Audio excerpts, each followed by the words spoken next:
Tushda qiyomat alomatlarini ko'rishning ta'birlari.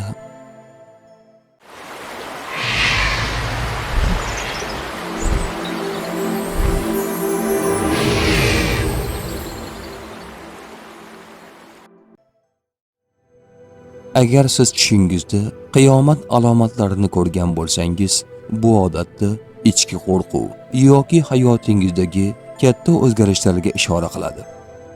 Agar tushda qo'rqayotgan bo'lsangiz, bu vijdoningiz sizni ogohlantirayotganini bildiradi.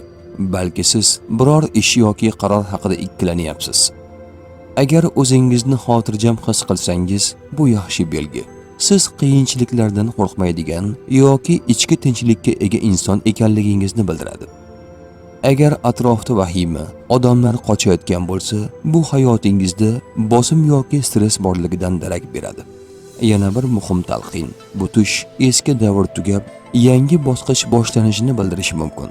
Xulosa qilib aytganda, bu tush qo'rqinchli bo'lsa ham ko'pincha ogohlantirish va o'zgarish belgisi hisoblanadi. Tush ta'biri bashorat emas, barcha narsani bilguvchi yagona zot Allohdir. Ko'rgan tushlaringiz ta'birini bilmoqchimisiz? Unda kanalimizga obuna bo'ling.